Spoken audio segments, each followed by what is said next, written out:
ketemu lagi di pentas Bani Iin.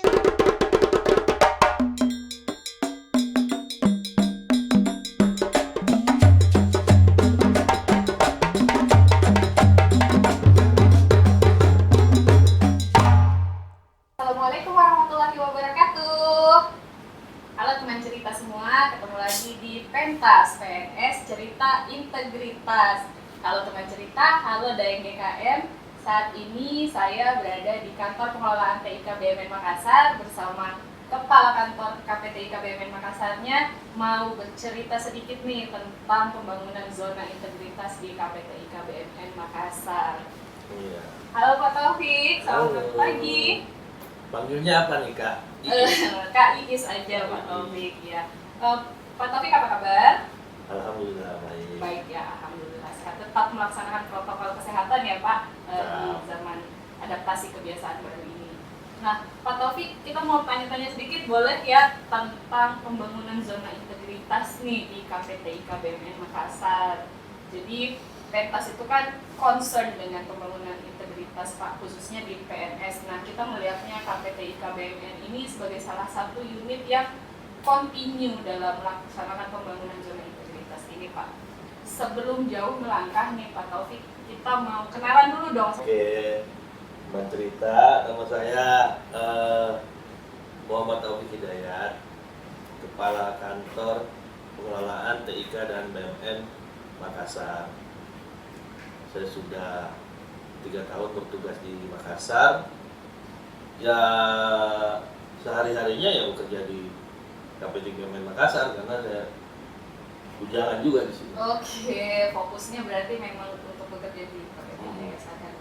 3 tahun di sini cukup lama juga ya Pak ya. Tapi saya pengen tanya dulu nih soal KPTIK BMN. Mungkin teman cerita sekalian, dan kalau KPTIK menyapanya Daeng GKN ya Pak, kalau nggak salah ya Iya, penanya.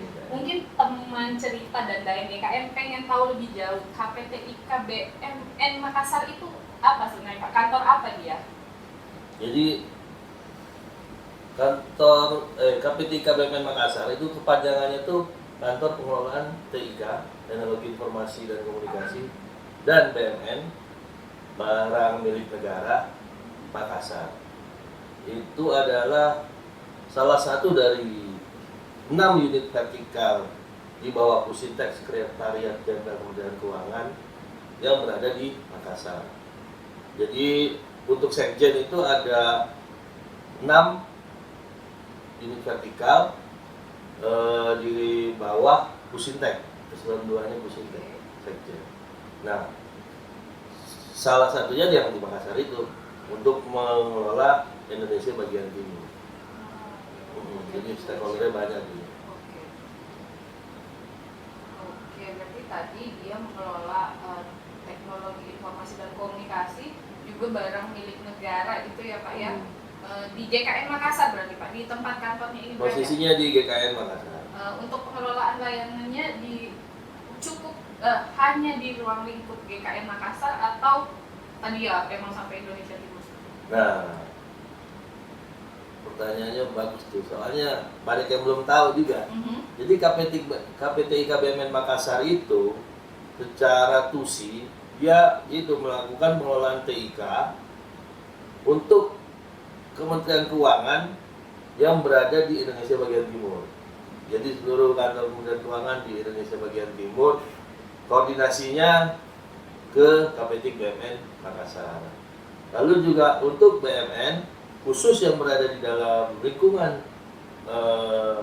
GKN Makassar itu dikelola secara langsung oleh KPTIK BMN Makassar, dan juga mengkoordinasikan pengelolaan BMN di GKN yang berada di Indonesia bagian timur, yang mana itu ada 7 ya, ada 4 di Pulau Papua, 1 di Maluku, 3 di Sulawesi.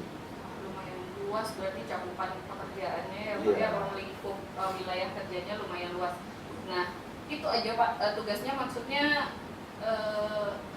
hanya pengelolaan TIK dan BMN, atau kita kan mengenal kalau di Kementerian Keuangan itu ada kantor-kantor perwakilan seperti itu. Nah apakah KPTIK juga memiliki fungsi yang sama?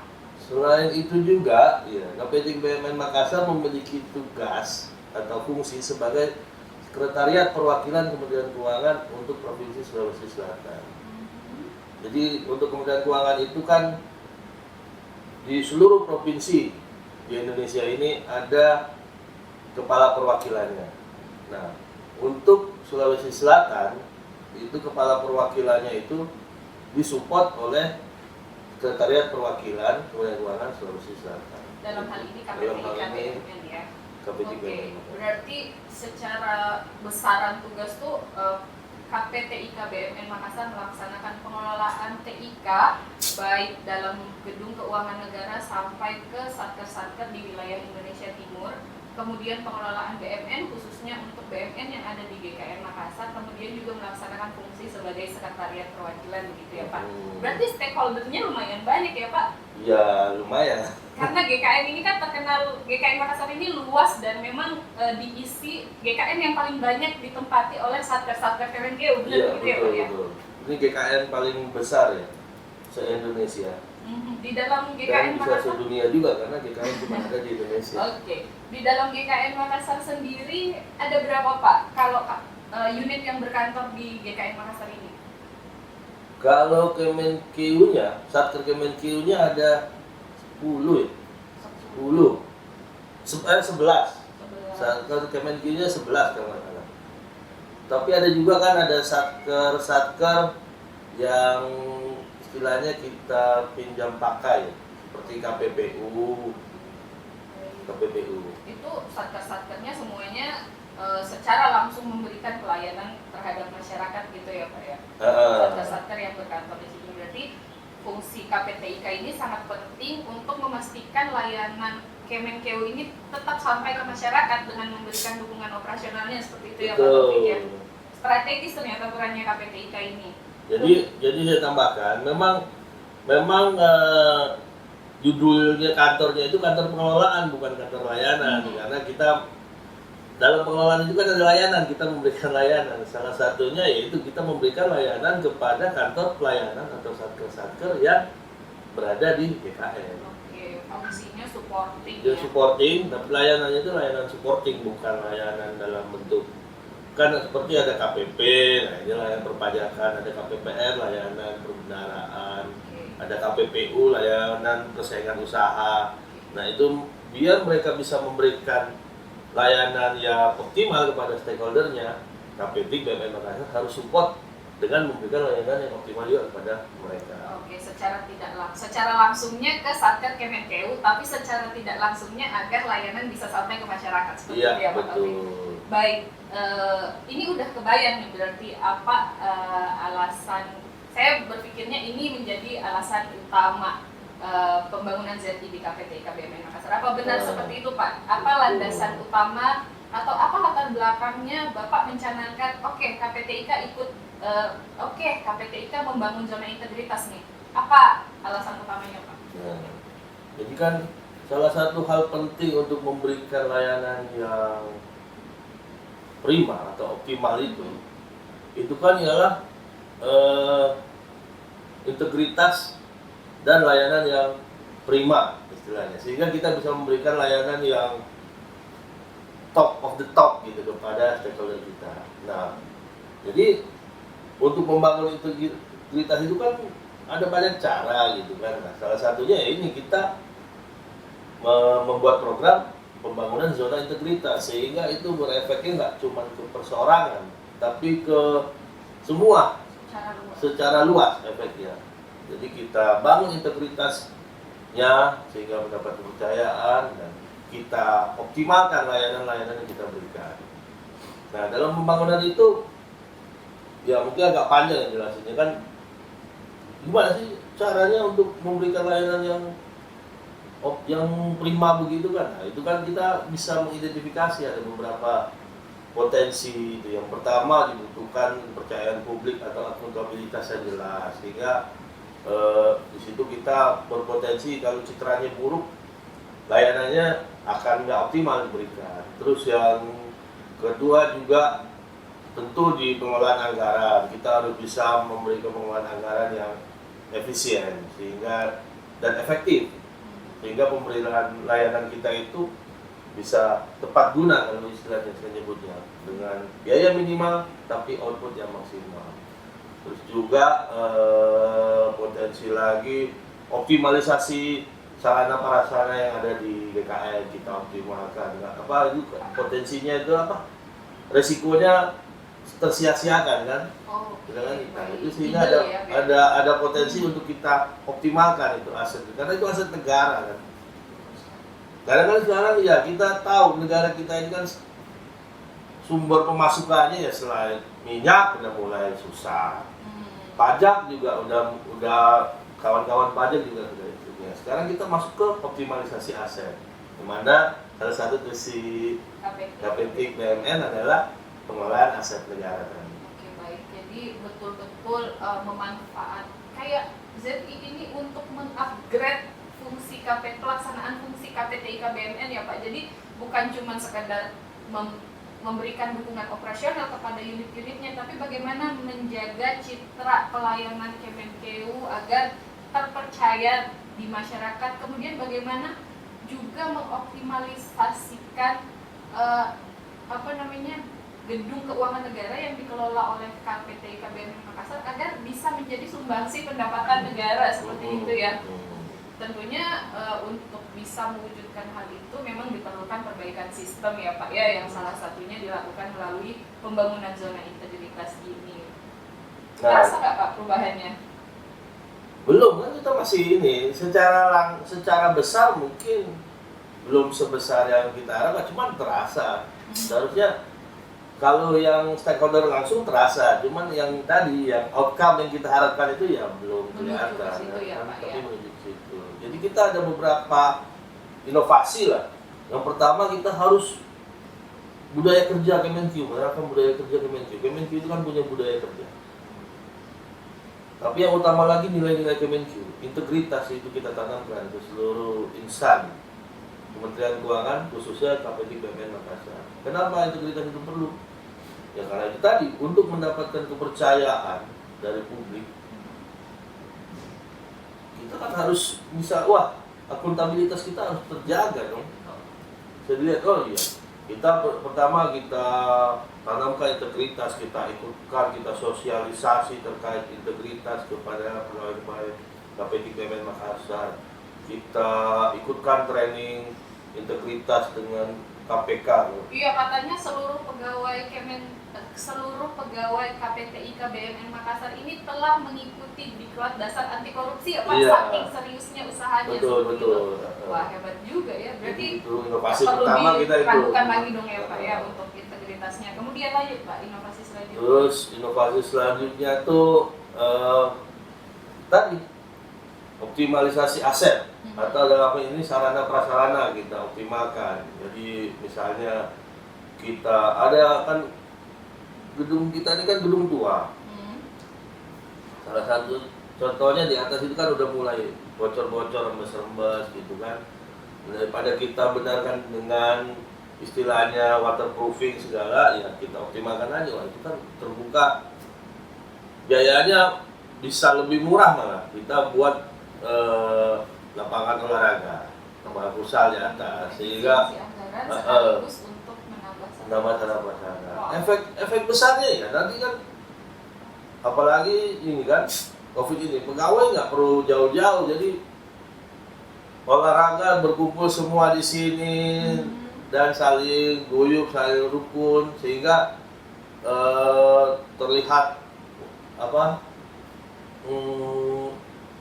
lebih efektif gitu kerjanya gitu kan. Kalau misalnya kita itu kan work-life balance ya, daripada orang ke kantor cuma untuk kerja gitu misalnya. Nah, ini kita siapkan semua kebutuhan mereka, jadi mereka tuh bisa, pegawai kementerian atau stakeholder kita itu bisa kerja dengan optimal gitu kan. Semuanya ada gitu semua ya? Kita siapkan gitu. Dan ada potensi juga efisiensi tadi. Gitu. Oke, berarti itu betul-betul nih sekali dayung 2-3 pulau terlampaui. Efisiensi anggarannya dapat gitu ya, dengan mencari cara lain untuk menutupi masalah yang dirasakan, menutupi masalah yang dialami oleh gedung keuangan negara ini, tapi juga untuk bisa dimanfaatkan lebih baik lagi selanjutnya. Tapi memang gedung keuangan negara ini lumayan lengkap loh, dari GKN dan teman cerita sekalian, segala fasilitas dan prasarana kayaknya ada ya Pak ya di gedung ini ya. Oke, jadi semua yang berkantor di sini emang bukan aja bisa melaksanakan fungsinya dengan baik, tapi emang didukung dengan sarana pelengkap lainnya, fasilitas olahraganya lengkap, tempat ibadahnya lengkap gitu. Kemudian sarana kebersihan, sarana keamanan juga sangat didukung dengan baik, tentunya oleh petugas yang sudah dijamin integritasnya gitu ya Pak Taufik ya. Oke. Nah, terus inovasi terakhir ya itu tadi simplifikasi proses bisnis atau proses pemberian layanan tadi kita sederhanakan sehingga lebih efektif. Jadi orang kalau butuh apa-apa gitu, satker atau stakeholder kita tinggal kita sediakan helpdesk satu pintu kan, prosesnya simple, tinggal lapor, nanti ada respon, layanan kita berikan. Jadi nggak ribut harus kesini cukup harus satu pintu. Administratif yang panjang gitu ya Pak ya. Dan kita juga ikukan gitu di pemberian layanannya itu 6 menit, 15 menit. 13 menit kita beri respon ke stakeholder. Jadi stakeholder puas, oh iya.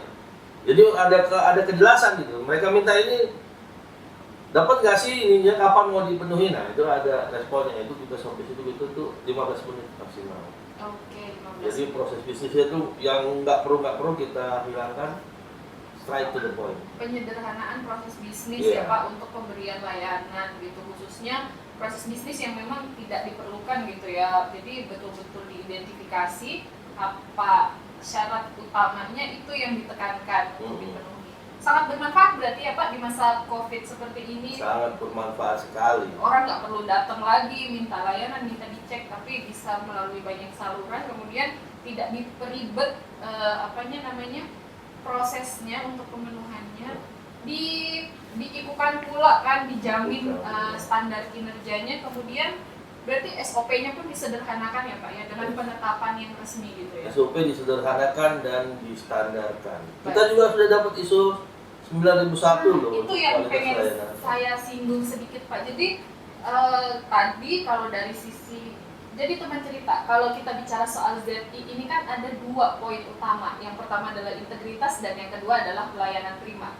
Kalau kita bicara soal integritas, tadi Pak Taufik sudah menyampaikan bahwa seluruh pegawai KPT IKA BMN Makassar sudah mengikuti Diklat Dasar Anti Korupsi nih, yang pasti ya berarti pemahamannya udah ada dong Pak. Ditambah dengan penguatan sistem pengawasan internalnya, jadi memang integritasnya harusnya bukan sesuatu hal yang perlu dipertanyakan lagi.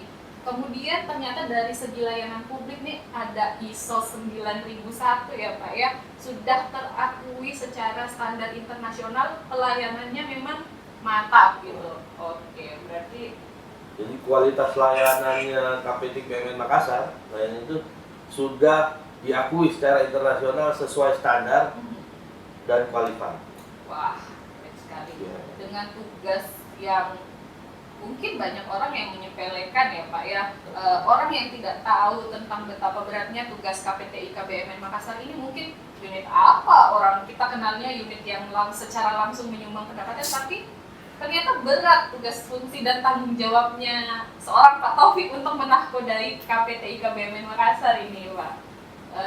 Terakhir Pak, harapan Pak Taufik dengan pencanangan zona integritas, dengan pembangunan zona integritas ini, harapannya Pak Taufik untuk KPT IKA seperti apa?